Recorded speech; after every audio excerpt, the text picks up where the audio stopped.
Dear students, আজ আমি তোমাদের কষে দেখি 17 অঙ্কগুলো শুরু করছি। এর আগের ভিডিওতে আমি তোমাদের কষে দেখি 15 সমস্ত অঙ্ক সমাধান করে দিয়েছি। তোমরা দেখে না থাকলে অবশ্যই দেখে নেবে। আজ আমি তোমাদের 2-এর 1 থেকে শুরু করে 10 পর্যন্ত অঙ্কগুলো সমাধান করে দেখাবো। 1 নম্বর অঙ্কটা কি আছে, যে বর্গাকার চিত্রের একটি বাহুর দৈর্ঘ্য 4 সেমি, তার পরিসীমা কত হবে হিসাব করি। তো দেখো বন্ধুরা, প্রথমে তোমাদের জানতে হবে যে বর্গাকার চিত্র বলতে কি বোঝায়। বর্গাকার চিত্র বলতে বোঝায় যে চিত্রের প্রতিটা বাহুর দৈর্ঘ্য সমান, সেটা হচ্ছে বর্গাকার চিত্র। বুঝলে? বর্গাকার চিত্রের প্রতিটা বাহুর দৈর্ঘ্য কি হবে? সমান হবে। তো এখানে কি বলা আছে যে বর্গাকার চিত্রের বাহুর দৈর্ঘ্য 4 সেমি, 4 সেমি, তাহলে এর পরিসীমা কত হবে? পরিসীমা বলতে কি বোঝায়? পরিসীমা বলতে বোঝায় এই যে 4টা যে বাহু আছে, এই 4টা বাহুর দৈর্ঘ্যের যোগফলকেই বলা হয় পরিসীমা। বুঝলে? তাহলে এখানে পরিসীমা কত হবে? 16 হবে। তো 4টা বাহুকে 4 বার যোগ করার বদলে আমরা কি করি? এটা কত হবে? যোগ করলে 16 হবে। তো আমরা কি করি? 4 গুণ বাহুর দৈর্ঘ্য করি। বুঝলে? তো বর্গাকার চিত্রে যখন তোমরা পরিসীমা বের করবে তখন তোমরা কি করবে? 4 গুণ বাহুর দৈর্ঘ্য, মানে বাহুর দৈর্ঘ্যকে 4 দিয়ে তোমরা গুণ করবে। মানে প্রত্যেকটা বাহুকে এভাবে যোগ করে লেখার বদলে আমরা এভাবে লিখতে পারি। তোমরা তো জানো যে যোগের সংক্ষিপ্ত রূপ কি? গুণ। বুঝলে? আচ্ছা, তো বর্গাকার চিত্রের বাহুর দৈর্ঘ্য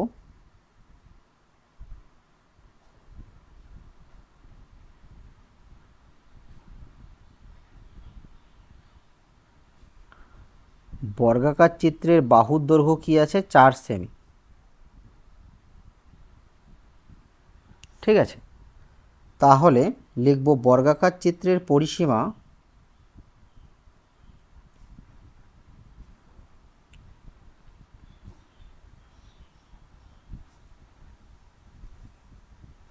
কি হবে? 4 গুণ বাহুর দৈর্ঘ্য।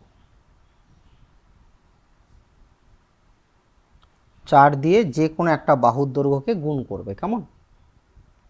তো 4 গুণ বাহুর দৈর্ঘ্য কত? 4 সেমি।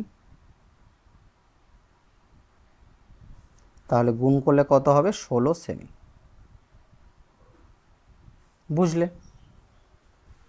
এবার 2 নম্বর অঙ্কটা কি আছে, একটি বর্গক্ষেত্রাকার জমির পরিসীমা 20 মিটার, তার ক্ষেত্রফল হিসাব করে লিখি। তো দেখো, বর্গাকার চিত্রের পরিসীমা কি দেওয়া আছে? 20 মিটার আছে। এটা একটা বর্গাকার চিত্র, এর পরিসীমা হচ্ছে 20 মিটার। তো তোমাদের তো বললাম যে পরিসীমা বলতে কি বোঝায়? পরিসীমা বলতে বোঝায় এই 4টা বাহুর দৈর্ঘ্যের যোগফলকে পরিসীমা বোঝায়। বুঝলে? তো এখানে পরিসীমা কি আছে? 20 মিটার। তাহলে পরিসীমা 20 মিটার মানে 4টা বাহুর দৈর্ঘ্যের যোগফল 20 মিটার। তো 4টা বাহুর দৈর্ঘ্যের যোগফল যদি 20 মিটার হয়, তাহলে একটা বাহুর দৈর্ঘ্য কত হবে? আমি 20কে 4 দিয়ে যদি ভাগ করে দেই, তাহলে আমি একটা বাহুর দৈর্ঘ্য পেয়ে যাব। কত? 5 মিটার। তো প্রথমে তোমাদের কি করতে হবে? প্রথমে তোমাদের বাহুর দৈর্ঘ্য বের করতে হবে, কারণ বাহুর দৈর্ঘ্য তোমরা যদি বের না করো তাহলে তোমরা ক্ষেত্রফল বের করতে পারবে না। তো দেখো, আগে লিখে নেই, বর্গক্ষেত্রাকার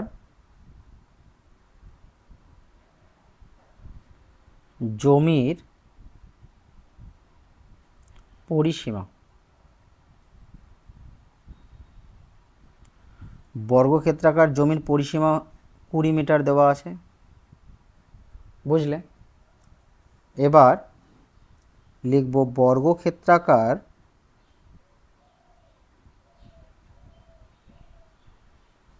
জমির একটি বাহুর দৈর্ঘ্য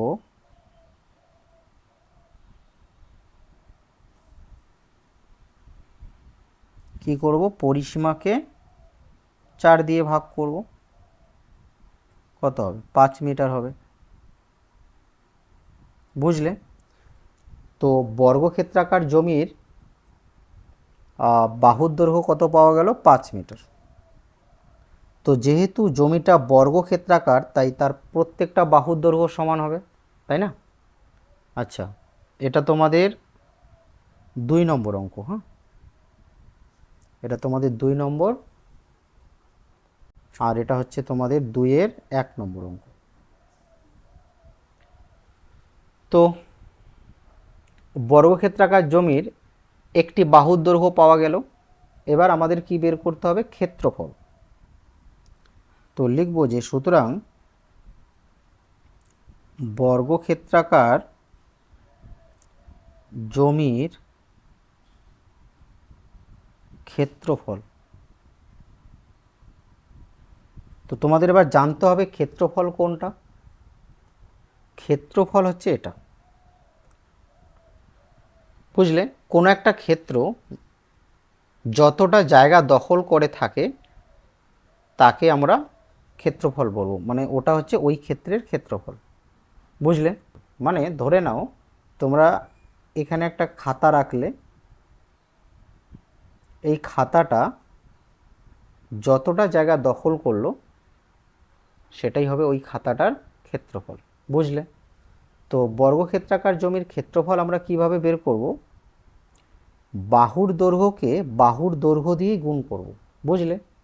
আমি বাহুর দৈর্ঘ্যকে যদি বাহুর দৈর্ঘ্য দিয়ে গুণ করি তাহলে আমি বর্গক্ষেত্রাকার জমির কি পাবো, ক্ষেত্রফল পাবো। তো এখানে লিখব, আমি এভাবে লিখছি, বাহু গুণ বাহু। ঠিক আছে? তো 5 গুণ 5 কত হবে, 25 বর্গ মিটার। তোমরা যখন ক্ষেত্রফল বের করবে তখন কিন্তু তোমরা বর্গ মিটার কথাটা লিখবে। বলো তো কেন লিখবে? তার কারণ দেখো, 5 মিটার বাহুর দৈর্ঘ্য ইন্টু বাহুর দৈর্ঘ্য, তাই না? 5 মিটার ইন্টু 5 মিটার। তো 5 5 25, মিটার মিটার গুণ করলে কি হবে, বর্গ মিটার। বুঝলে? যেমন এম এম যদি আমরা গুণ করি তাহলে কি হবে, এম স্কোয়ার হবে, তাই না? এম স্কোয়ার, তাহলে এটাকে আমরা বর্গ মিটার বলতে পারি। কেমন? তো বর্গক্ষেত্রাকার জমির ক্ষেত্রফল কত পাওয়া গেল, 25 বর্গ মিটার। এবার 3 নম্বর অঙ্কটা কি দেওয়া আছে, আয়তক্ষেত্রের দৈর্ঘ্য 8 সেমি, প্রস্থ 5 সেমি হলে আয়তক্ষেত্রের ক্ষেত্রফল কত হবে। আয়তক্ষেত্র কাকে বলে, যার বিপরীত বাহুগুলোর দৈর্ঘ্য সমান। এটা এটা সমান, এটা এটা সমান। এটাকে বলবো দৈর্ঘ্য আর এটাকে বলবো প্রস্থ। বুঝলে? লম্বাটা হচ্ছে দৈর্ঘ্য আর চওড়াটা হচ্ছে প্রস্থ। কেমন?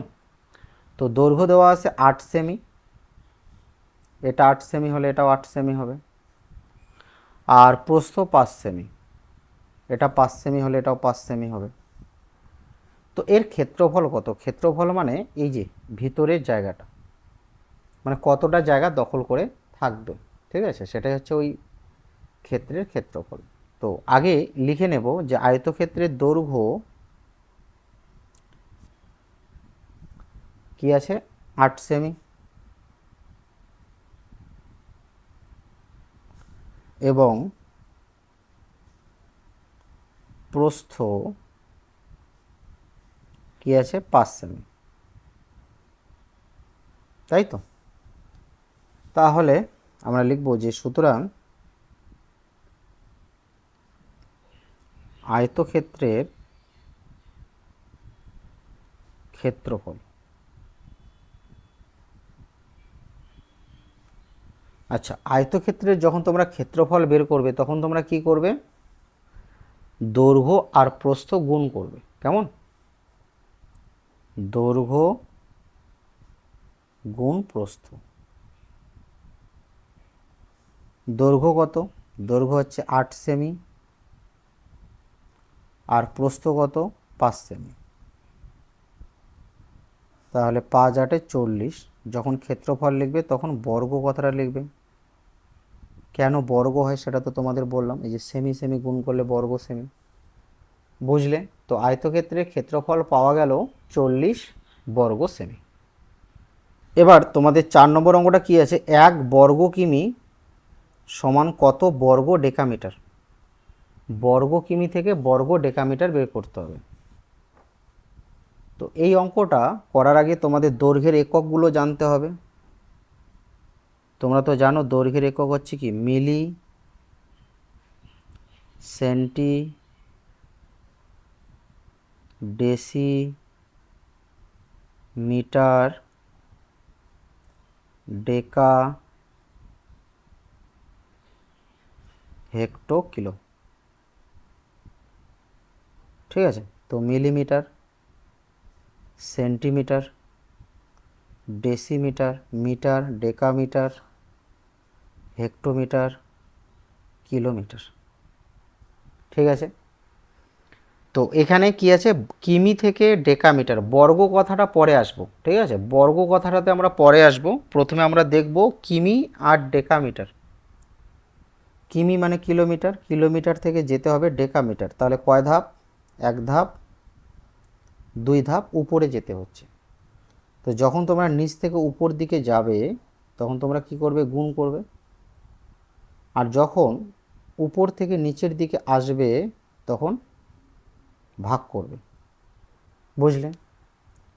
তো যত ধাপ উপরে যাবে একের পরে ততগুলো শূন্য দিয়ে গুণ করবে, আর যত ধাপ নিচে নামবে একের পরে ততগুলো শূন্য দিয়ে ভাগ করবে। তো কিলোমিটার থেকে ডেকামিটার 1 ধাপ 2 ধাপ, তার মানে একের পরে দুটো শূন্য মানে 100। 100 দিয়ে কি করতে হবে, গুণ করতে হবে। বুঝলে? আচ্ছা, তো 1 বর্গ কিমি লিখে দিই, 1 বর্গ কিমি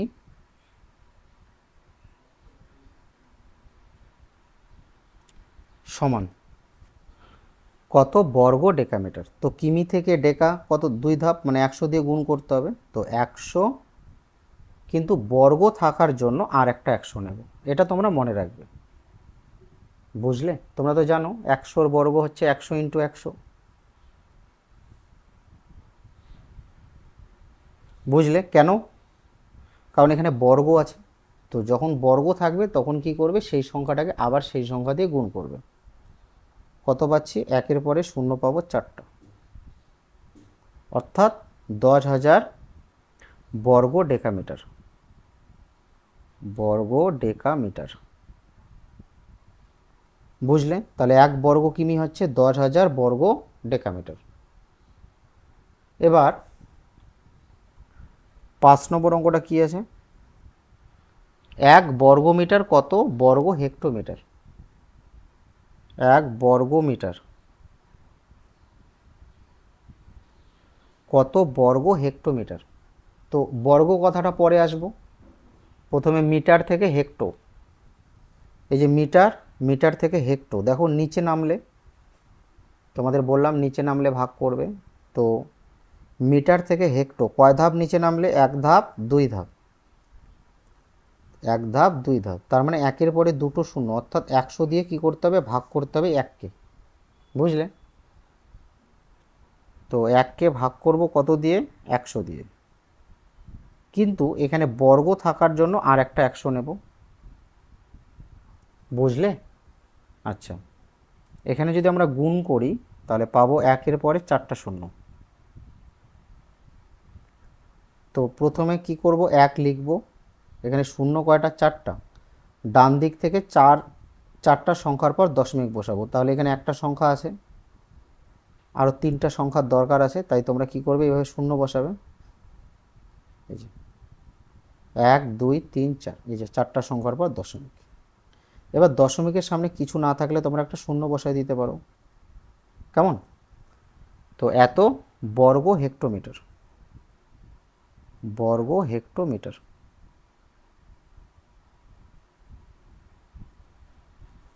বুঝলে? তাহলে 1 বর্গ মিটার হচ্ছে 0.0001 বর্গ হেক্টোমিটার। কেমন? 6 নম্বর অঙ্কটা কি আছে, 5 বর্গ মিটার ও 5 মিটার বর্গ বলতে কি বুঝি তা লিখি। তো দেখো 5 বর্গ মিটার, তো তোমাদের আমি একটা আয়তক্ষেত্র অঙ্কন করে দেখাই আগে।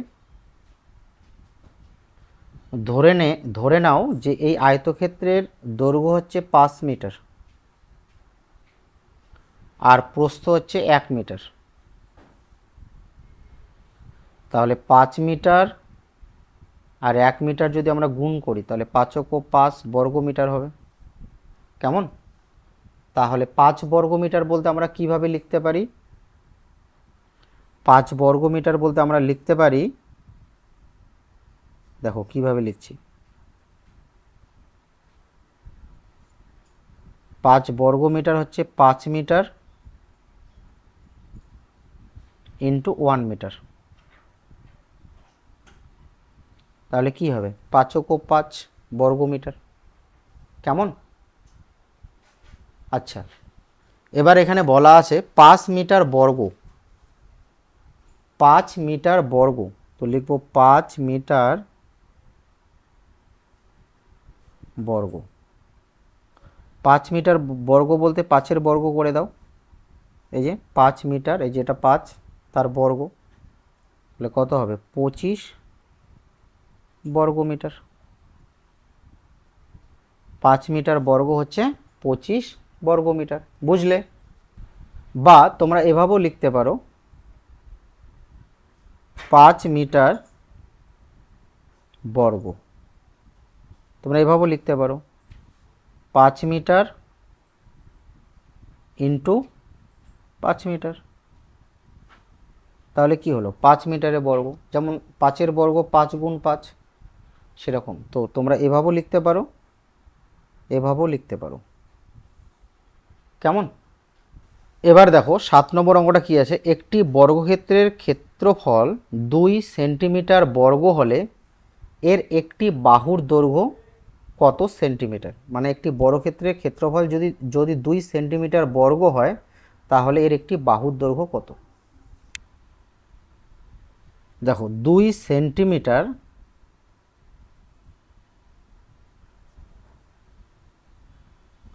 2 সেন্টিমিটার বর্গ বলতে আমরা লিখতে পারি 2, আচ্ছা সেন্টিমিটারকে শর্টকাটে আমরা সেমি লিখি, 2 সেমি ইন্টু 2 সেমি।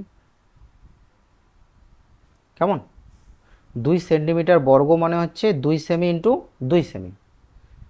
তো তোমরা তো জানো যে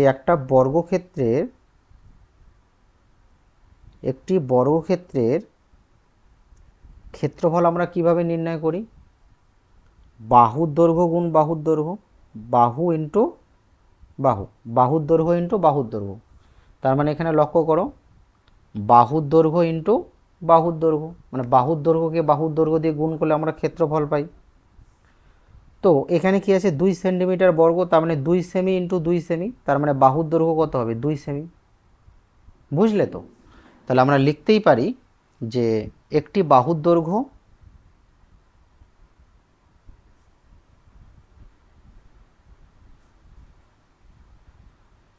কী হবে? 2 সেমি হবে, বা 2 সেন্টিমিটার তোমরা লিখতে পারো। সেমি সেন্টিমিটার একই, সেন্টিমিটারকে শর্টকাটে সেমি বলে। বুঝতে পারলে?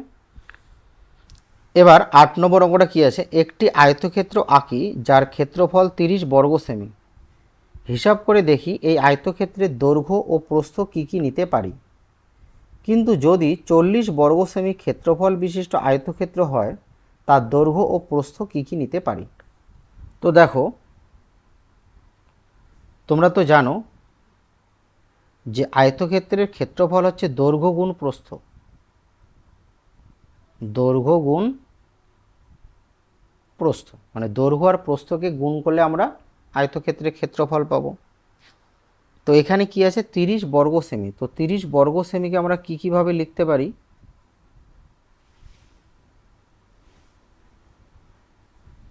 6 সেমি ইন্টু 5 সেমি, এটা লিখতে পারি, তাই তো? আবার 30 বর্গ সেমিকে আমরা কিভাবে লিখতে পারি? 10 সেমি ইন্টু 3 সেমি, এভাবে লিখতে পারি। পারি কি পারি না? তাহলে এখানে দৈর্ঘ্য আর প্রস্থ কি হচ্ছে, এক্ষেত্রে দৈর্ঘ্য 6 সেমি আর প্রস্থ 5 সেমি, আর এক্ষেত্রে দৈর্ঘ্য 10 সেমি আর প্রস্থ 3 সেমি। বুঝলে? তো লিখে দেব যে আয়তক্ষেত্রের দৈর্ঘ্য ও প্রস্থ হতে পারে, কি কি হতে পারে, 6 সেমি ও 5 সেমি,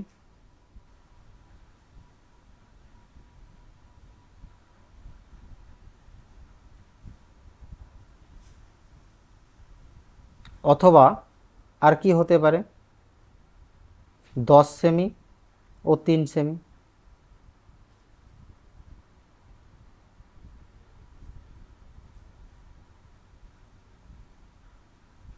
কেমন?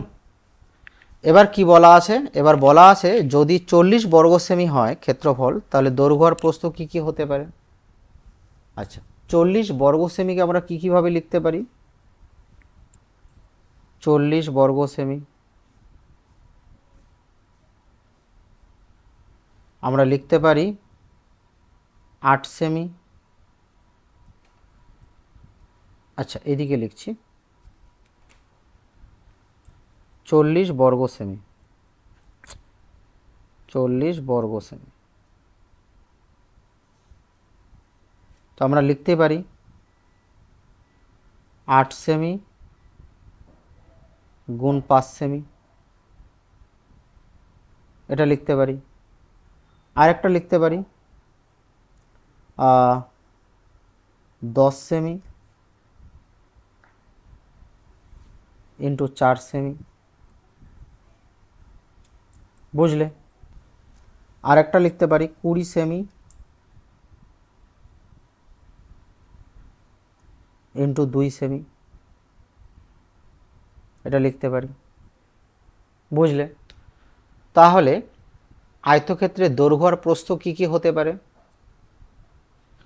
8 সেমি ও 5 সেমি, 10 সেমি ও 4 সেমি, মানে দৈর্ঘ্য 10 হলে প্রস্থ 4 হবে, আর দৈর্ঘ্য 20 হলে প্রস্থ 2 হবে। বুঝলে? তো তোমরা লিখে নেবে যে আয়তক্ষেত্রের দৈর্ঘ্য প্রস্থ হতে পারে, এভাবে লিখবে 8 সেমি ও 5 সেমি, অথবা 10 সেমি ও 4 সেমি, অথবা 20 সেমি ও 2 সেমি। দেখো এখানে যেভাবে লিখেছি তোমরা নিচে ঠিক সেভাবে লিখে দেবে। কেমন? এবার 9 নম্বর অঙ্কটা কি আছে, মিহির একটি পিচবোর্ডের বর্গক্ষেত্রাকার কাঠ তৈরি করেছে যার একটি বাহুর দৈর্ঘ্য 6 সেমি, এই কার্ডের ক্ষেত্রফল কত হবে হিসাব করে লিখি। ধরে নাও মিহির এরকম একটা বর্গক্ষেত্রাকার কাঠ তৈরি করেছে, এই কার্ডের একটি বাহুর দৈর্ঘ্য 6 সেমি, তো একটা বাহুর দৈর্ঘ্য 6 হলে প্রত্যেকটা 6 হবে, যেহেতু বর্গাকার। তোমরা তো জানো যে বর্গাকার চিত্রের প্রত্যেকটা বাহুর দৈর্ঘ্য সমান হয়, তাই না? তো এর ক্ষেত্রফল কি হবে, বাহুর দৈর্ঘ্যকে যদি আমরা বাহুর দৈর্ঘ্য দিয়ে গুণ করি তাহলে এর ক্ষেত্রফল পেয়ে যাব। বুঝলে? তো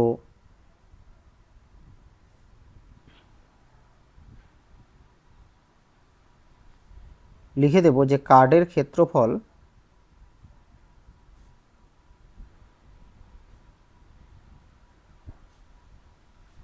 কি হবে, বাহুর দৈর্ঘ্য ইন্টু বাহুর দৈর্ঘ্য, কত 6 সেমি ইন্টু 6 সেমি, 6 6 36 বর্গ সেমি। বুঝলে? বলছে 5 মিটার বর্গের ক্ষেত্রফল কত বর্গ মিটার। তো লিখে দেব যে 5 মিটার বর্গের